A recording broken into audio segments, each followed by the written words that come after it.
sore, Bapak Ibu Saudara yang dikasihi Tuhan. Salam jumpa kembali di dalam Kristus Yesus lewat persekutuan kita pada saat ini.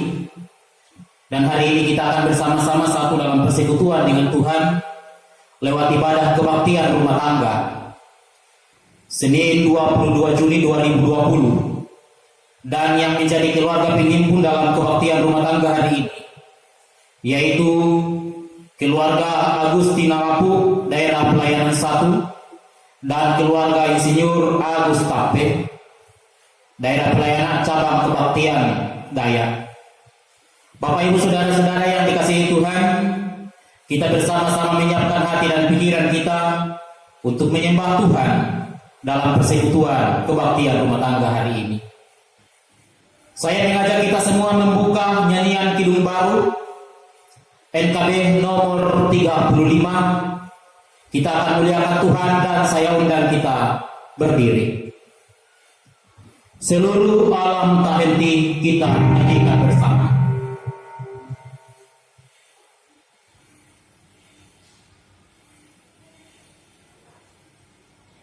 NKB nomor 35.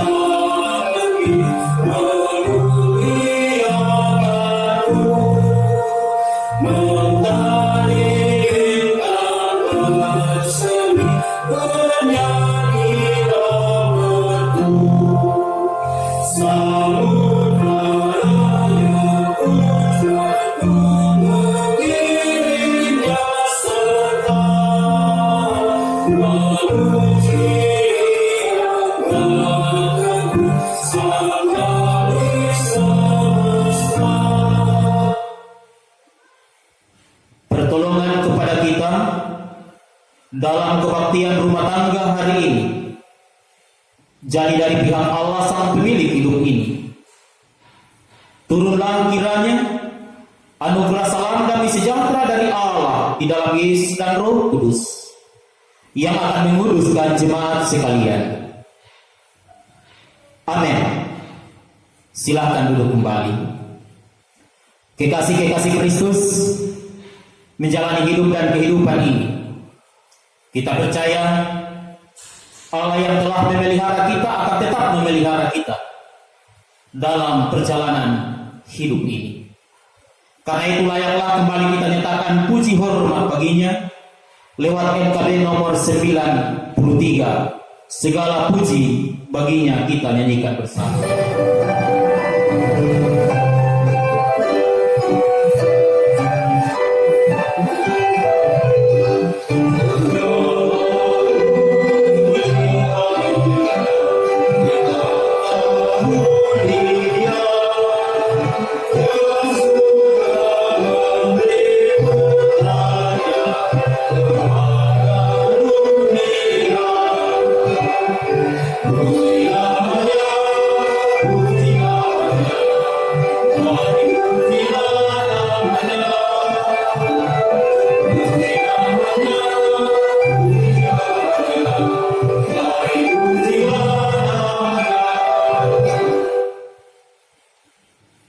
Kesaksian firman Tuhan akan hadir di tengah-tengah persekutuan kita saat ini. Karena itu, mari bersama kita berdoa untuk firman Tuhan. Kita berdoa. Terpujilah Dikau ya Allah dari kekal sampai kekal. Untuk segala kemurahan kasih-Mu kami mengucap syukur ketika kami boleh menjalani separuh dari hari ini. Dan hari ini kami bersekutu bersama, sejenak merenungkan, merefleksikan firman-Mu lewat kesaksian Alkitab. Layakkan kami, bukalah akal hati dan pikiran kami, untuk memampukan kami mengerti dan memahami apa yang Tuhan inginkan dalam kehidupan persekutuan kami, pribadi pun lepas pribadi. Berfirmanlah Tuhan Yesus, kami siap merenungkan, mendengar Dikau bersabda. Amin. Kekasih-kekasih Kristus, bagian firman Tuhan yang saya siapkan untuk kita renungkan bersama pada saat ini. Saya siapkan dari kitab Perjanjian Lama, yaitu kitab Kejadian. Pada pasalnya yang ke-22 akan menjadi bacaan dan renungan kita. Kitab Kejadian 22, Abraham diuji. Dan saya akan membacakan hanya beberapa ayat dari kitab Kejadian 22, yaitu ayat 1 sampai ayat 3 dan ayat 11 sampai 14. Ayat 1 sampai 3 dan ayat 11 sampai 14 berbunyi sebagai berikut. Setelah semuanya itu Allah mencoba Abraham. Ia berfirman kepadanya, "Abraham." Lalu sahutnya, "Ya Tuhan." Firman-Nya, "Ambillah anakmu yang tunggal itu yang engkau kasihi, yakni Ishak. Pergilah ke tanah Moria dan persembahkanlah dia di sana sebagai korban bakaran pada salah satu gunung yang kukatakan kepadamu." Keesokan harinya pagi-pagi bangunlah Abraham. Ia memasang pelana keledainya dan memanggil 2 orang bujangnya beserta Ishak anaknya. Ia membelah juga kayu untuk korban bakaran itu. Lalu berangkatlah ia dan pergi ke tempat yang dikatakan Allah kepadanya. Ayat 11 sampai 14 berbunyi, "Tetapi berserulah malaikat Tuhan dari langit kepadanya, 'Abraham, Abraham.' Sahutnya, 'Ya Tuhan.' Lalu ia berfirman, 'Jangan bunuh anak itu dan jangan kau apa-apakan dia. Sebab telah aku ketahui sekarang bahwa engkau takut akan Allah dan engkau tidak segan-segan untuk menyerahkan anakmu yang tunggal kepadaku.' Lalu Abraham menoleh dan melihat seekor domba jantan di belakangnya yang tanduknya tersangkut dalam belukar. Abraham mengambil domba itu lalu mengorbankannya sebagai korban bakaran pengganti anaknya. Dan Abraham menamai tempat itu Tuhan menyediakan. Sebab itu sampai sekarang dikatakan orang, di atas gunung Tuhan akan disediakan. Berbahagialah setiap orang yang mau merenungkan dan mau melakukannya firman Tuhan dalam kehidupan setiap saat. Amin. Kekasih-kekasih Kristus, bacaan hari ini saya kira sudah tidak asing lagi bagi kita bagaimana Abraham diuji imannya untuk mempersembahkan anak yang dia kasihi, anak tunggalnya dari pasangan hidupnya, istrinya, yaitu Sarah. Mempersembahkan sesuatu kepada Tuhan dalam bentuk materi untuk dunia sekarang, saya kira tidak asing lagi bagi kita. Tetapi mempersembahkan, menyembelih manusia sebagai persembahan kepada dewa atau kepada ilah atau kepada Allah, saya kira ini sesuatu yang sangat-sangat lazim dan bisa saja kita tidak pernah dengarkan untuk dewasa ini. Kecuali ketika kita menonton di film-film bagaimana mereka mempersembahkan tawanan-tawanan mereka untuk dipersembahkan kepada dewa-dewa atau ilah-ilah yang mereka sembah. Tetapi saudara-saudara yang dikasihi Tuhan, ternyata mempersembahkan manusia pada zaman Perjanjian Lama atau dunia Timur Tengah kuno itu sesuatu yang sangat lazim atau sesuatu yang biasa dilakukan, mempersembahkan manusia untuk dewa atau ilah yang disembahnya.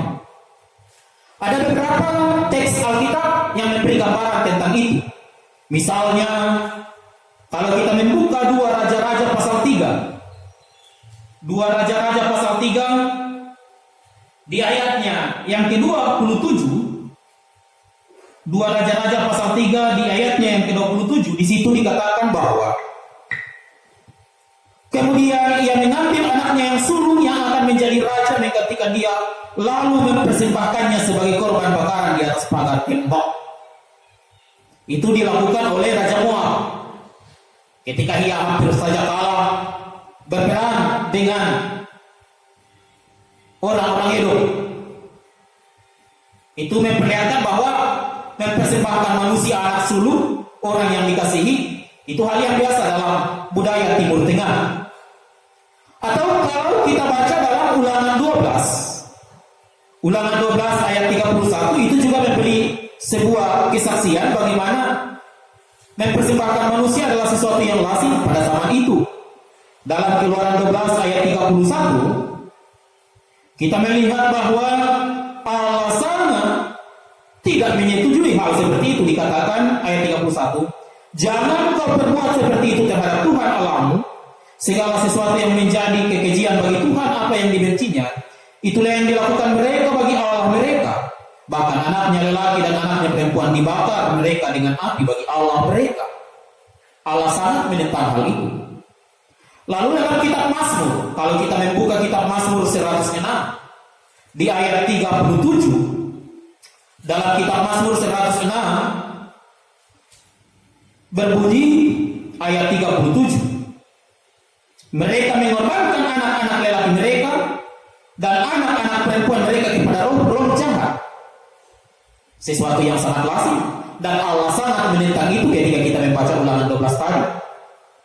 Pertanyaan kemudian muncul, saudara-saudara, mengapa Allah memberi perintah kepada Abraham untuk mempersembahkan anaknya yang sulung, anaknya yang tunggal dari pasangan istrinya Sarah? Ini merupakan permintaan Tuhan. Kalau kita baca tadi kembali lagi di ayat 2, firman-Nya, ambillah anakmu yang tunggal yang engkau kasihi, pergilah ke tanah Moria dan persembahkanlah dia di sana. Sesuatu yang sangat kontras atau sangat berbeda, saudara-saudara. Apa yang Tuhan inginkan dan apa yang Tuhan tidak inginkan. Nah, coba bayangkan bagaimana situasi dan kondisi kejiwaan Abraham pada saat itu. Ia diperintahkan oleh Tuhan untuk mempersembahkan anaknya yang tunggal. Bukankah Allah sendiri sudah memberikan janjinya kepada Abraham bahwa ia akan mempunyai keturunan yang banyak? Anak tunggalnya dari pasangannya, istrinya Sarah, harus dipersembahkan. Ia sudah tua, saat itu ia sudah 120 tahun. Dan tidak mungkin lagi Sarah melahirkan, karena dia sudah berusia 92 tahun saat itu. Sekali lagi mari kita melihat, coba memposisikan ini dalam posisi Abraham. Tentu ia akan berpikir bagaimana ia akan menjelaskan kepada istrinya. Tidak akan mungkin ia akan mempersembahkan anaknya yang cuma satu dari pasangan hidupnya Sarah. Tetapi saudara-saudara, bacaan kita mengatakan, keesokan harinya pagi-pagi bangunlah Abraham, memasang pelana keledainya, memanggil 2 orang bujangnya dan Ishak anaknya. Ia berangkat ke salah satu gunung di Tanah Moria. Di tengah-tengah, tentu secara psikologis kejiwaan penuh dengan tanda tanya, tetapi tetap Abraham sebagai orang yang taat kepada Tuhan menjalankan apa yang Tuhan kehendaki. Kisah ini berlanjut ketika ia membawa Ishak anaknya itu untuk dipersembahkan kepada Tuhan di salah satu gunung di Tanah Moria. Kita tahu bersama perjalanan yang ditempuh oleh Abraham boleh dikata 3 hari 2 malam. Perjalanan yang jauh tentunya. Ia hendak mempersembahkan anaknya Ishak kepada Tuhan. Mengapa Tuhan memerintahkan ke Tanah Moria, di salah satu gunung di Tanah Moria, dengan perjalanan 3 hari lebih 2 malam yang kita katakan tadi? Sebenarnya ada maksud lain. Untuk melihat, Allah ingin melihat apakah dalam sepanjang perjalanan 3 hari 2 malam itu Abraham akan berubah pikiran, tidak akan mengorbankan anaknya kepada Tuhan, dan membiarkan anaknya tetap hidup.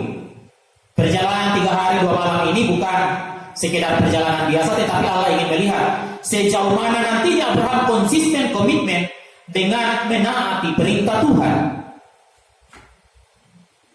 Biasanya kan seperti itu. Manusia, jangankan hitungan hari, hitungan jam pun, manusia bisa saja berubah pemikiran antara mengikuti kehendak Tuhan dan mengikuti kehendak dirinya sendiri. Dalam perjalanan itu tentu Abraham penuh dengan berbagai pertanyaan dan pilihan antara meneruskan perjalanan dan kemudian stop, membiarkan Ishak hidup. Alkitab sekali lagi menjelaskan ternyata perjalanan itu diteruskan oleh Abraham untuk kemudian membulatkan hati dan mempersembahkan anaknya Ishak kepada Tuhan di salah satu gunung di tanah Moria dalam bacaan kita. Tetapi ending dari kisah ini adalah ketika tiba di tempat yang dituju, ternyata Allah menyiapkan seekor domba pengganti Ishak, dan domba itulah yang kemudian, lembu itulah yang kemudian dipersembahkan oleh Abraham kepada Tuhan. Jelas dalam bacaan kita ayat 12, jangan kau bunuh anak itu, sebab ketahui sekarang bahwa engkau takut akan Allah dan engkau tidak segan-segan menyerahkan anakmu yang tunggal kepadaku. Lalu Abraham menoleh dan seekor domba jantan ternyata sudah ada dan disiapkan sendiri oleh Allah. Bapak Ibu Saudara yang dikasihi Tuhan, Abraham bersama dengan Ishak kemudian mempersembahkan domba jantan yang sudah disiapkan tersebut oleh Allah. Ishak tidak jadi disembelih, dikorbankan, walaupun Abraham sudah bersiap untuk mempersembahkan Ishak kepada Tuhan. Apa yang bisa kita pelajari? Kisah Abraham bersama dengan Ishak memberi sebuah pelajaran berharga dalam hidup kita, bagaimana kita tetap taat dan tekun menjalani hidup ini sesuai dengan otoritas, kehendak dan firman Allah. Kita akan merefleksikan terlebih dahulu dalam kehidupan ini Ishak anak Yakub. Pertama renungannya adalah, pelajarannya adalah Ishak saat itu sudah berusia 20 tahun. Seorang pemuda 20 tahun. Ia kemudian bersama dengan ayahnya. Sempat di tengah jalan Ishak bertanya, mana korbannya? Tetapi Abraham mengatakan Allah menyediakan. Walaupun saat itu Ishak tidak tahu. Dan Abraham belum tahu apakah Allah akan menyediakan pengganti Ishak. Kita belajar dari kisah hidup Ishak, umur 20 tahun. Seorang pemuda yang hebat tentunya dalam kacamata iman. Seorang pemuda yang taat, yang juga patuh pada perintah orang tuanya. Ia pergi bersama dengan orang tuanya. Ia kemudian membantu ayahnya membawa hal yang disediakan bersama dengan 2 bujangnya. Ini menarik dalam konteks kehidupan anak-anak muda seperti Ishak, umur 20 tahun. Ia tidak memberontak atas perintah orang tuanya. Ia tidak melawan atas kehendak orang tuanya. Ishak menjalankan semua itu sesuai dengan perintah orang tuanya. Ishak menjadi teladan pemuda yang taat, pemuda yang patuh untuk nasihat, untuk perintah orang tua. Bagaimana dengan kita saudara-saudara? Terkadang kita saksikan banyak, tidak sedikit orang tua mengeluh anak-anaknya bandel. Kalau sudah pemuda, sudah dewasa, anak-anaknya tidak mau lagi mengikuti perintah atau nasihat orang tua. Terkadang ada slogan, samannya bapak, samannya mama, beda dengan samannya kami. Dan ini memberi sebuah pelajaran berharga bagi kita saudara-saudara. Khusus anak-anak muda Ingat, orang tua sudah banyak pengalaman makan garam, pengalaman hidup. Dan tentu banyak hal yang bisa kita dapatkan dalam setiap nasihat dan perintah orang tua. Karena itu bagi anak-anak muda jangan pernah bandel. Hormatilah ayah dan ibumu supaya lanjut umurmu. Lanjut umur yang dimaksud di sini adalah keselamatan yang Tuhan nyatakan akan selalu nyata bagi hidup saudara-saudara. Apalagi sekarang dengan dunia pandemi COVID-19. Orang tua katakan jangan dulu banyak di luar rumah. Tetapi banyak anak-anak yang bandel merasa diri kuat. Tetapi pada akhirnya banyak juga yang kemudian membawa malapetaka bagi kehidupan orang tuanya, membawa virus. Karena itu mari anak-anak muda belajar pada Ishak. Ishak yang taat, Ishak yang patuh pada nasihat dan perintah orang tua menjadi sebuah pelajaran berharga bagi kita. Siapa yang taat, siapa yang patuh untuk setiap ajaran dan nasihat, maka mereka lah yang menjalankan perintah Tuhan, taat dan hormat, menghargai orang tuanya. Yang kedua, mari kita belajar kembali dari ketaatan iman Abraham. Ini adalah ujian iman yang paling berat bagi Abraham. Anaknya yang tunggal dari pasangan hidupnya saat istrinya Sarah. Tetapi ia mau melakukannya. Ibaratnya saudara-saudara, ujian masuk perguruan tinggi yang katakanlah perguruan tinggi terkenal. Semakin terkenal, semakin bagus sebuah sekolah, ujiannya pasti akan semakin rumit. Semakin tinggi sebuah jabatan kedudukan yang dipromosikan, maka pasti seleksi masuknya akan semakin hebat dan berat. Tetapi mereka yang bisa melalui itu akan mendapatkan jabatan atau sekolah yang bagus. Demikian juga dalam kehidupan, ketika kita merenungkan, merefleksikan kehidupan Abraham.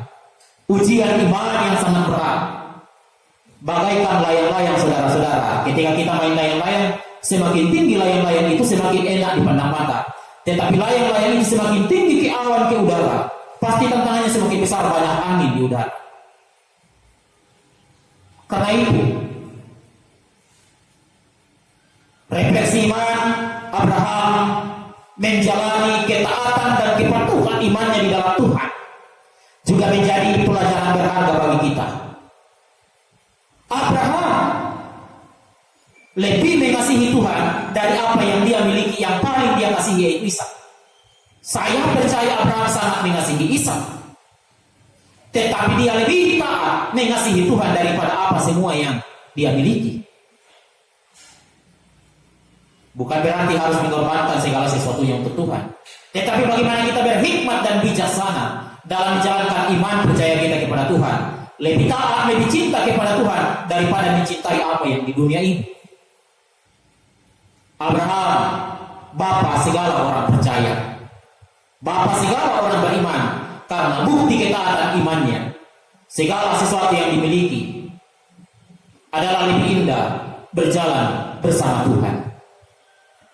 Dan yang terakhir, ketika tiba di salah satu gunung yang ditunjukkan di tanah Moria, ternyata Allah sudah menyediakan seekor domba jantan. Itulah sebabnya tempat itu kemudian dikatakan Tuhan menyediakan.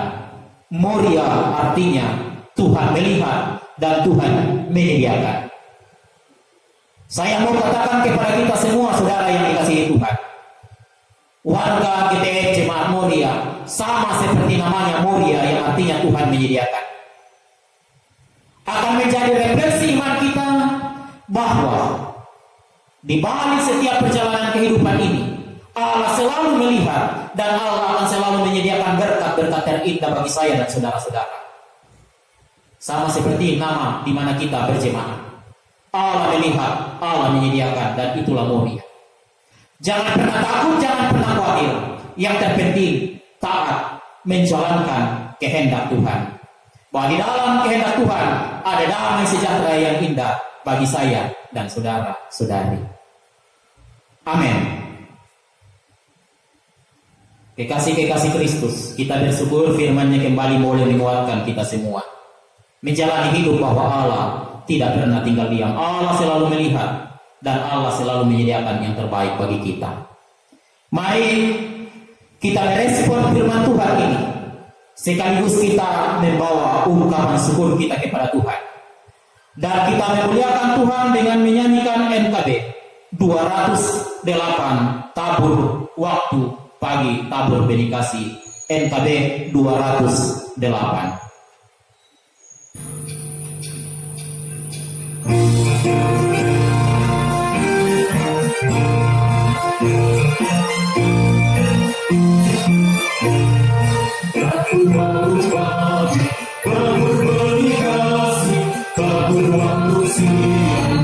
Sampai sekarang nantikan Tuhan memenuhi ibadah, kita akan bersyukur bahwa berkatnya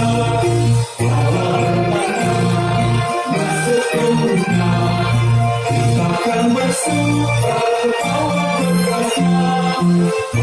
berkatnya bersyukurnya, kita akan bersyukur bahwa berkatnya.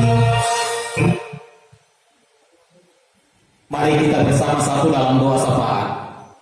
Dan dalam doa syafaat ini kita akan mendukung kehidupan keluarga-keluarga penghimpun, keluarga Agustina Lapu daerah pelayanan 1, dan tentu kehidupan keluarga Insinyur Agus Tape dalam menjalani hidup, kehidupan dan tentu kehidupan segenap jemaat sekalian. Bapak Ibu Saudara yang dikasihi Tuhan, mari kita satukan hati dalam doa syafaat. Kita berdoa. Terima kasih ya Allah untuk segala kasih-Mu, pemeliharaanmu. Firman-Mu menjaminkan lagi keselamatan yang indah, bahwa Allah selalu melihat, Allah selalu menyediakan. Karena itu, jadikanlah hidup kami selalu taat berbakti, hanya berjalan sesuai dengan kehendak-Mu, bukan berjalan sesuai dengan keinginan hati. Bapa di surga, kami berdoa buat keluarga yang menghimpunkan kami dalam ibadah rumah tangga. Meskipun kami masih tetap beribadah dari rumah masing-masing lewat media virtual hari ini, tetapi kami percaya Allah juga hadir bagi jemaat-Mu yang bersekutu hari ini.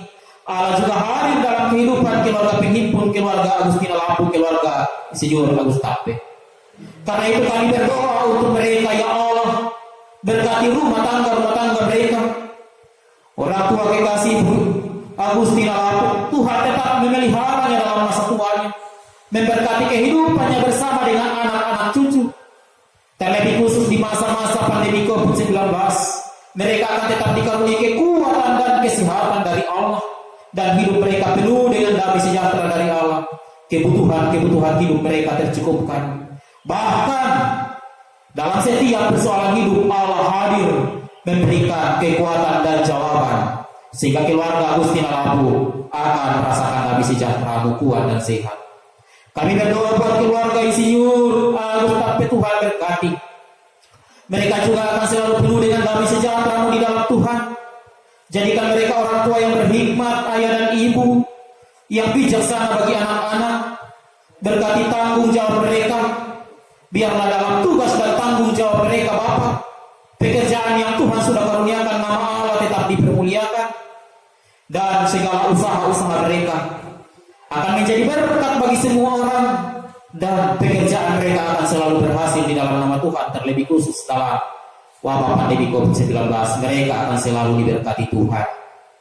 Kami berdoa buat anak-anak, terima kasih yang sudah dewasa, biarlah anak-anak kekasih tetap dalam kedewasaan iman. Anak-anak yang sudah berkeluarga, Tuhan berkati dalam rumah tangganya. Anak-anak yang masih muda dalam masa muda mereka menjadi pemuda-pemudi Kristus yang berhikmat bijaksana. Ya Tuhan Yesus, berkatilah kehidupan keluarga Agustina Lapu, keluarga Insinyur Agus Tape, orang tua mereka, saudara-saudara mereka di mana saja mereka berada, baik di kampung, baik di kota Makassar, sehingga damai sejahtera-Mu tetap menjadi bagian dalam kehidupan keluarga besar mereka. Berkati mereka sehingga Ketika mereka menjadi keluarga penghimpun dalam ibadah media virtual hari ini, nama Tuhan dimuliakan. Mereka bersuka cita, Tuhan memberkati mereka di rumah masing-masing. Berkati persembahan syukur, berkati jemaatmu yang berhimpun, sehingga semua dipelihara dalam kehidupan damai sejahtera.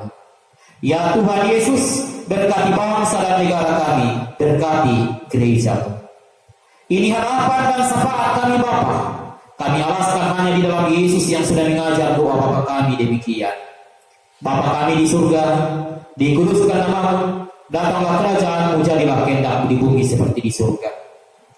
Berikanlah kami hari ini makanan kami yang secukupnya, dan ampunilah kami akan kesalahan kami, seperti kami mengampuni orang yang bersalah kepada kami. Dan janganlah membawa kami ke dalam pencobaan, tetapi lepaskan kami dari yang jahat, karena Engkau yang punya kerajaan dan kuasa dan kemuliaan sampai selama-lamanya. Amin.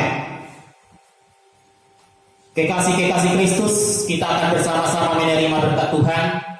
Karena itu mari kita membuka NKB nomor 49. Saya mengajak kita berdiri. Tuhan yang pegang NKB nomor 49, kita jadikan bersama.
Arahkan hatimu kepadanya dan terimalah berkatnya. Damai sejahtera dan kasih karunia dari Allah di dalam Yesus dan selalu memelihara memberkati kehidupan keluarga Agustina Lapu, keluarga Insinyur Agus Tape. Membimbing memelihara mereka keluar masuknya di rumah dan menyatakan mereka sukses damai sejahtera.